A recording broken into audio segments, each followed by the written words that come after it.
On the evening of May 6, 1937, the largest aircraft ever built approached its mooring mast in Lakehurst, New Jersey. It had crossed the Atlantic Ocean in 3 days. It carried 97 people. It was the pride of Nazi Germany. In 34 seconds, it was gone. The Hindenburg disaster was not just the death of an airship, it was the death of an entire era. The moment the world watched the future burn, live on camera, for the first time in history. To understand what was lost at Lakehurst, you must first understand what airships meant to the world of the 1930s. Today we think of airplanes as ordinary. In 1937, crossing the Atlantic by airplane took 24 hours, was brutally uncomfortable, and was considered dangerous. Only the wealthy and the brave attempted it. Airships were different. The Hindenburg crossed the Atlantic in 3 days, but in luxury that no airplane could match. A dining room with linen tablecloths and silver cutlery. A lounge with a grand piano made of aluminum to save weight. A promenade deck with panoramic windows tilted at an angle so passengers could look straight down at the ocean below. It was a flying ocean liner. The Hindenburg was 245 meters long, longer than 3 Boeing 747s placed end to end. It was filled with 200,000 cubic meters of hydrogen gas, enough to lift the ship and everything inside it into the sky. Hydrogen, not helium. That decision, made years earlier for economic and political reasons, was the beginning of the end. Helium was the safe choice. It was non-flammable. It could lift an airship just as effectively as hydrogen. But helium was controlled almost entirely by the United States. And in 1937, the United States refused to sell helium to Nazi Germany. The relationship between the Hindenburg and the Nazi regime was complicated and uncomfortable. The giant swastikas painted on the airship's tail fins were visible from miles away. The ship had been used to drop propaganda leaflets over German cities during the 1936 elections, so the Hindenburg flew on hydrogen. 200,000 cubic meters of the most flammable gas on Earth, contained in bags made of cotton and animal intestine, separated from the passengers by a thin aluminum frame. The designers were not reckless. They had built elaborate safety systems. No open flames anywhere on the ship. Smoking was permitted only in a specially pressurized room. All crew members had to wear felt-soled shoes that could not create sparks. For 10 years, across hundreds of Atlantic crossings, the system had worked. On May 6, 1937, it did not. The Hindenburg had been delayed. Thunderstorms over the New Jersey coast had forced the ship to circle for hours.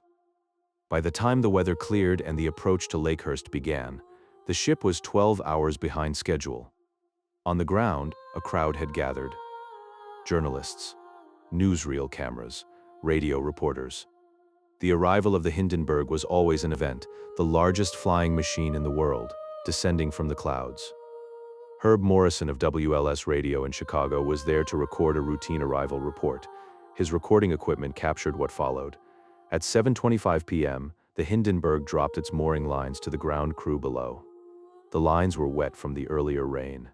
Some witnesses later said they saw a small blue flame, St. Elmo's fire, dancing along the hull. At 7:25 and 15 seconds, the tail section exploded.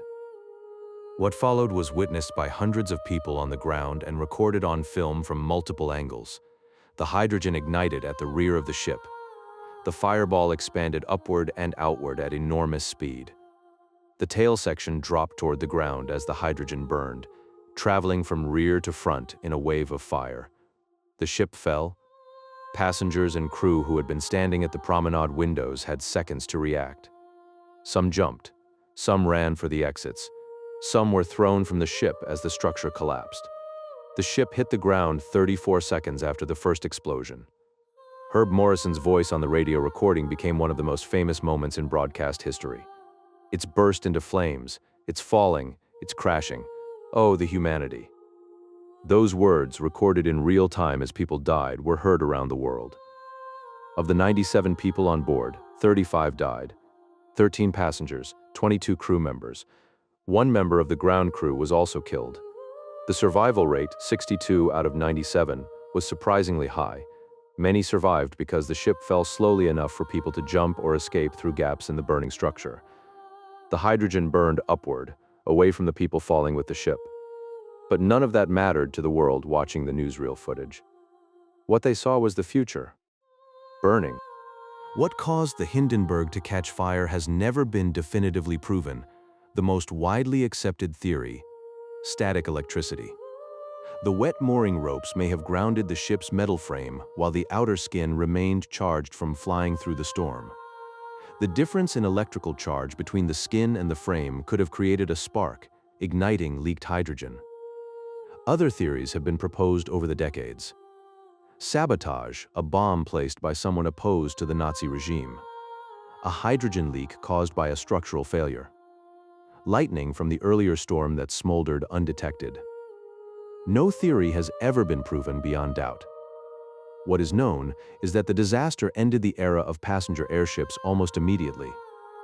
The Graf Zeppelin, the Hindenburg's sister ship, was grounded the next day and never flew again. Plans for new airships were cancelled. Within 2 years, the world was at war, and by the time the war ended, aviation had advanced so far that airships were simply obsolete. 34 seconds. And an entire vision of the future vanished. The wreckage of the Hindenburg was examined, photographed, and largely scrapped. A small memorial stands at Lakehurst today, at the exact spot where the ship came down. Herb Morrison's recording, made on equipment that was supposed to capture a routine arrival, became one of the most listened to audio documents of the 20th century. His voice, breaking as he watched people die, captured something that no script could have written. The Hindenburg was supposed to be the beginning of an age. Regular transatlantic passenger service, airships connecting continents in days rather than weeks. Instead, it was the end. Some visions of the future arrive exactly as promised. Others burn before they ever have a chance to land. Subscribe to Echoes of Collapse. Every week, another moment when history changed in 34 seconds.